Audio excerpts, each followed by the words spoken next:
Welcome to New Realities. My name is Alan Steinfeld, and on this program, I like to investigate this transformation that's happening in our culture as we move into more of a spiritual awareness. So these programs have been a series of this mind-expanding investigation. And this has been going on for me and my research for the past few years. But tonight, I'm being joined by my co-host, Patricia Taylor, who's in from California, who has a lot to say about her investigations into tonight's topic and others that we'll be covering. Tonight's guest is Catherine Perry, Dr. Catherine Perry, and she is a psychotherapist turned spiritual healer. And we're going to be discussing this whole transformation as people are moving from a psychological understanding of themselves to more of a multidimensional spiritual understanding. Let's start with the idea of people coming from a straight sort of psychological background. Yeah. And we were talking about, which I found fascinating, difference between science and spirituality, which I found fascinating. Thank you for that. Well, You're welcome. We can start something like that, where you began in your journey by being a therapist and then, you know, opening up to these kind of higher understandings and then including, you know, how'd you integrate that into your practice? Yeah. Right. Well, you know, it's strange how it happened, and now what is strange seems so normal. But basically, when I was helping clients, I started noticing that I was opening up to this gift, which, you know, some people call it a psychic gift, some people call it intuition. But what was happening is I was noticing that I would have this energy flowing through my body, I mean, a tremendous electrical sensation. And at the same time that would happen, I would have an understanding, for example, that someone was feeling pain in their chest, tightness or anxiety. Or in some cases, I would actually see where there was an entity or some kind of energy attached to the person. For example, one time I was looking at a woman, and as she was saying to me that she's having trouble speaking, she always had trouble speaking her truth, like she couldn't speak up, and there was this huge brown blob, like out in her aura, right in front of her. I did not tell her that I saw that because I didn't have social permission at the time to talk about that. Isn't that amazing? It's fascinating, really. But then how do you integrate that into a psychological therapy? Well, and that's the other thing. At the same time I was opening to these things, I started investigating within myself. I'm like, wait a minute. Do I have a psychic gift? Do I have a gift, or have I always had this? And is this something that should be used in the process of helping people psychologically? And so I started reading, and I started talking to other therapists, and funny, there was plenty of literature about energies that flow through the body and the fact that we're all made of energy, and our energy interacts with the other people's energy, and that we can actually help them shift. But the other thing was, as I investigated within myself, I noticed, you know, I must have swept under the rug all these psychic experiences I had from when I was a child on, because as I opened and remembered, I was doing this for years. For example, I had predicted that something terrible was going to happen once with my sister, and I told my mother to change a flight, to rearrange the flight for another day, and the plane she was supposed to be on wound up crashing. So it's a good thing I spoke up with that. Yeah. But as far as integrating it with psychology, you know, it's very important for us to shift out of old thinking, such as in academia they would tell us, now don't think you can read the minds of your clients. Right. Well, that's what they would say, but the truth of the matter is we really can read minds if we're open to our psychic and intuitive abilities. Now, does that mean that I have to spew out everything that I see going on in a person's life to them? Well, no. You know, I'm not there to be a voyeur or to embarrass them or to tell them I see things that they're not ready to share. And was it always validated even as a child? I mean, it was not. Yeah. It was not. In fact, I grew up in a family and in a community where that kind of thing wasn't really even talked about. So the word psychic, you know. Nobody talked about psychic when they were growing. They were weird, you know. People who were psychic, they were like the fortune tellers on the corner. Yeah, exactly. Right. So, I mean, would you say you had to suppress yourself growing up? Yes, I would say that I didn't even actively suppress it. It was really more of a subconscious suppressing. It was just sort of, nothing was beckoning me to, as in a teacher's or parent's approval, or not approval from a priest. I was in the Catholic Church at the time, saying that you should really work on that talent of yours. No one was doing that. But you came to it on your own, and now how do you approach the people, the therapy that you're working with? How do you tell them, hey, I'm also working on this level? I don't even go that far. I go beyond that. I used to do that. I used to say, well, by the way, I also have these abilities, so if you're interested, I can help you spiritually. And now I'm fully out about it, and I tell people, I even advertise as that on my website. It's basically, I do spiritual healing work. I work with energies. I work with elements of the universe that are not necessarily physical, and I am able to help you shift energy, which is actually the source of your problem. And if they're not willing to come in, that's fine. Most of them are. Well, you attract this level of clients that are open to where you're coming from, I'm sure. Exactly. And that's why I'm glad we're all here, because I think we are emerging into something else. I mean, how do you deal with your psychic impression? I mean, how do we all integrate this into a bigger culture? I'm fascinated, because I think if we don't trust it, we literally, we set ourselves back constantly. And it's the shame of not coming out, like being ridiculed by religion, parents, family. It's like really trusting that, what he said. Well, that's why it's so important you do come out with who you are, because you then start to change the paradigm of what's acceptable. Exactly. Yeah. I think that's so important. That's why we're doing these types of programs, because we need to put this word out there in a bigger way. Right, right. And so are people more open that are coming to you? They are more open, but here's what I find. I find that they're coming to me and they're saying, okay, I've had these experiences, but I'm afraid to tell because I don't want people to think I'm crazy. I want to know if I'm normal. And before they say anything, I say, look, I've probably seen and heard it all, and I guarantee you that whatever you're about to tell me, I probably am going to agree with you that they're real. And so go ahead and tell me about it. But and this would be people who are doctors, lawyers, chiropractors, stay-at-home moms, students, people from all walks of life. But so what I will do is I will tell them, I'm listening to you without judgment, and I'm telling you there are a lot more of us out there than anyone is really aware of that have the ability, intuitive ability, and who are willing to help people like you understand those abilities. When you see that energy, you said you saw the lady's aura and you saw the energy there. When you go into that, what do you do with that energy? How do you release it? Does it come back? Where does it go? Isn't that fun? That's such a fun question. That is a real fun. Just be open here. No, we're open. Yeah. Yeah. Oh, I know you guys. You've heard it all too. We have. Right. When this particular person, when I saw that, I wasn't prepared for it because I wasn't as knowledgeable through experience as I am now. So you have to understand, I didn't understand how I made it disappear. Right. I knew that there was an energy flowing, and I knew that as I flowed that out to her, it just seemed to vanish. So what I will tell you now from experience and hindsight is that the energy transmuted.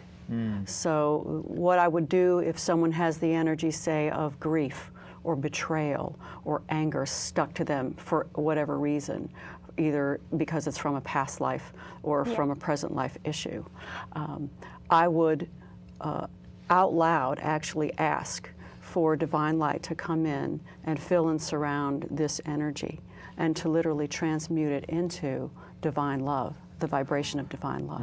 Beautiful. Well, I'm going to thank you. Thank you for sharing that, because that is truly healing on that higher level. Yes.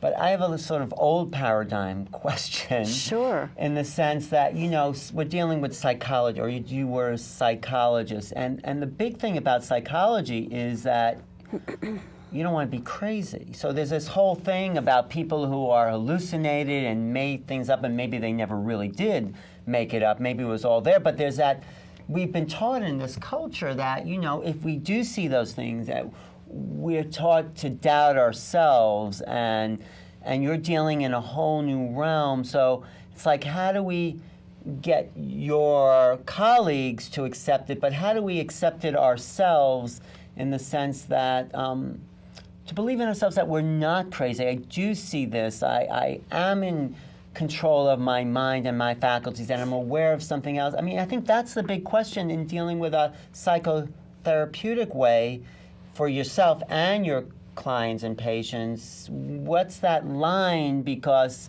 people may see energy and they may be crazy. I've met both, Me too. Right. So Me too. How do you know the difference, and how do we define that whole boundary between what's true and is hallucinations? This is what I will say about that. Yeah.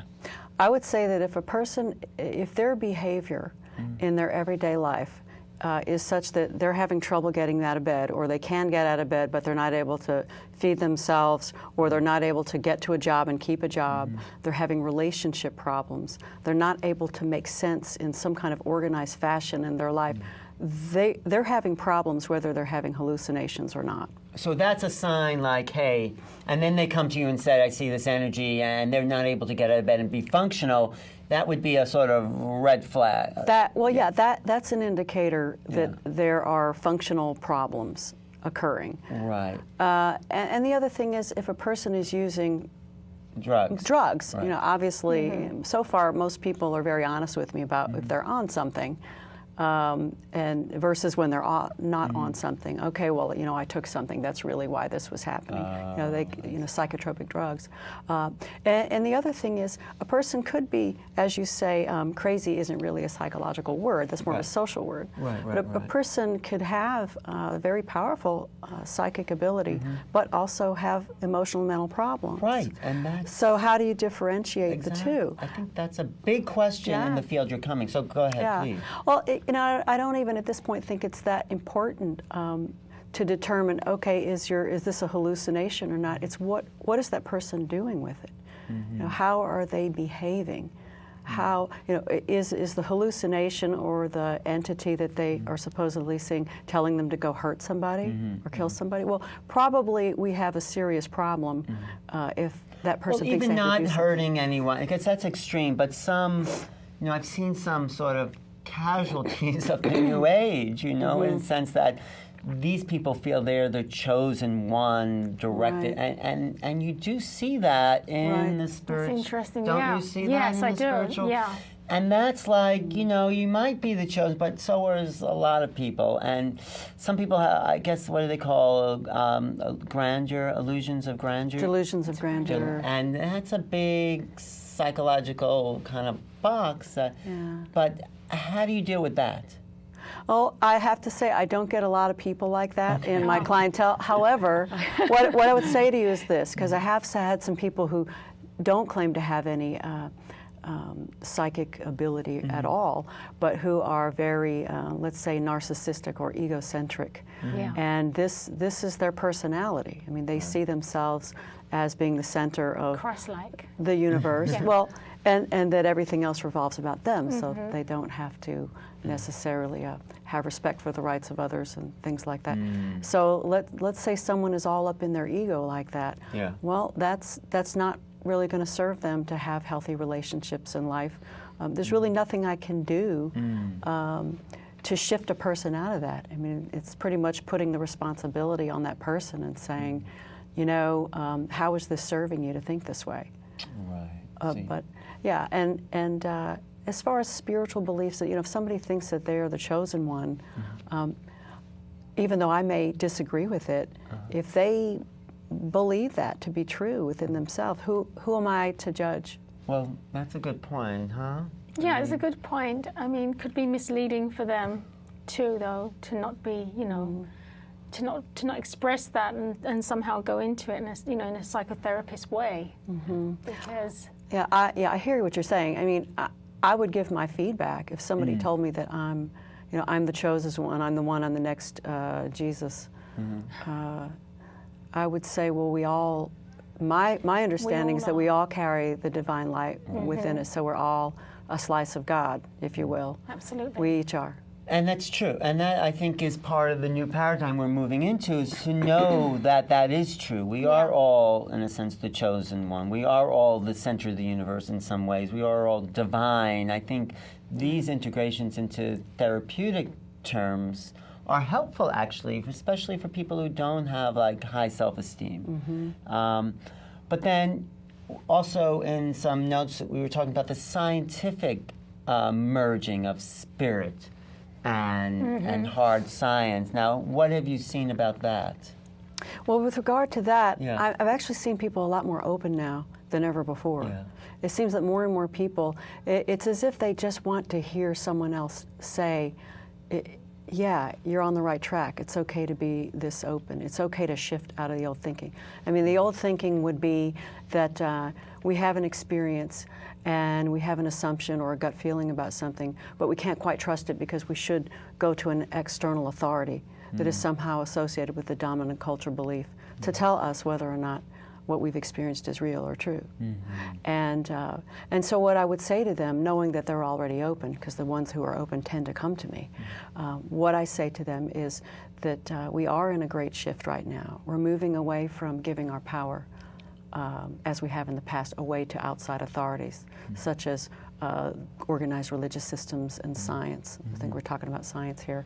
And that each individual has the power and inherent authority within them to not only know what their inner knowledge is, but to trust it. We're moving toward this. If you've contacted or read any scientific shifts, like from the mainstream science, that can validate also this spiritual paradigm, what have you seen?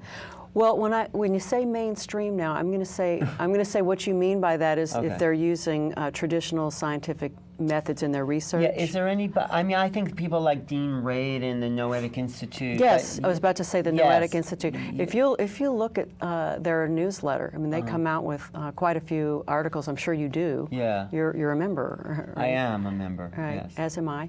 And but if you will read the articles that are coming about, they are using what you call traditional methods of design in their science. For example, to show that telepathy is something that is real and can actually be shown to occur in controlled studies. So I will tell you that I believe that the people doing the research already know that it's true and real. Otherwise, they wouldn't be doing these studies to begin with. But I think what they're doing is they're saying we're going to raise our information and our paradigm to another level by doing these designs, these research studies. But I mean, I'll throw also this question out. What do you think it's going to take for the planet to actually live in this new paradigm? What do you think we need? I mean, it's to make them come together, I think. Science, as you say, I think that they've known about remote viewing, too, for such a long time, and they've used it. And so it is a part of being spiritual and being open and being connected. Yes. So it's really a part of everything coming together and accepting that it's all okay and it's all divine and it's right. We could be much more powerful if we did that. Absolutely. So, yeah. It's exciting, though. This change, this fundamental change. It really is exciting, isn't it? Yeah, it is. Yeah. In the kind of core structures of our culture. It took hundreds of years to go from the medieval model where people believed in, the church or whatever it was and superstition, and into a scientific model where people didn't believe any of that, and now we're coming back not in superstition but the idea that there's something bigger than the physical senses, Yes. So it's like it swung one way and then the other, and now we're kind of including the physical world and what else is there.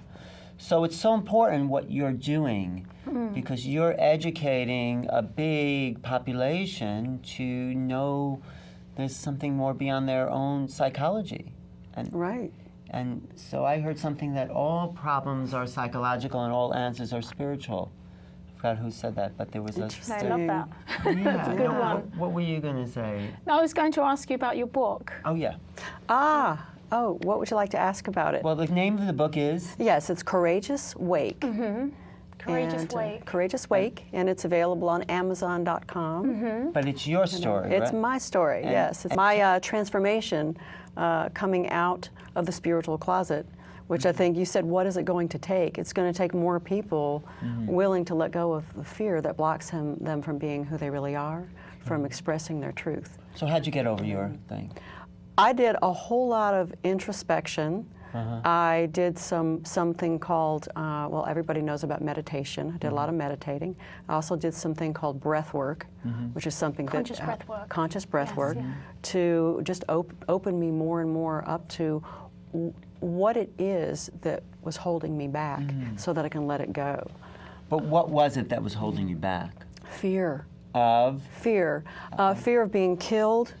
Oh, like from past lives? Past lives, killed, burned, rejected, and I would say rejected from this life and past lives, rejection, fear of public scrutiny. And yeah. you realized that that was just a false belief, or that it wasn't true, or you did it anyway despite the fear? Yeah, well, I realized that those things really did happen to me in the past. There was a sort of an abusive situation going on in my childhood, and you really could get hit for speaking up. Yeah. Right, Yeah. right. And you grew up in the South, where, you know, from New York, that we think they're not as open down there, right? Yeah, it's interesting growing up in the South in the 60s and 70s, I'll put it to you that way. Yeah. But, and the other thing is to get to the place where I can let go of the trauma. Because it's one thing to say cognitively, say with your mind, I'm going to stop being afraid of this because I now know what caused this. That's not enough. We've got to get to the emotional level And the pain. And the pain, and really feel it to be able to release it again. And that's really where I had to go. So you let go, you got in touch with the pain. I got in of touch with that trauma and Yes. let it go. Oh, yeah. Beautiful. The thank you. dis-ease, is it called? What, the book? No, the dis-ease. Oh, the That's basic- dis-ease, yeah. In yes. yourself. Yeah, within Yeah. myself. Yeah. Yeah, there's an incredible amount of, I would call it multidimensional conditioning, saying, no matter what, you have to avoid this situation or else you'll have these horrible results, have to completely Well, I'm let go sure of it's that. going to be really encouraging for most of us. I look forward to reading it. Thank you, thank you. Yeah.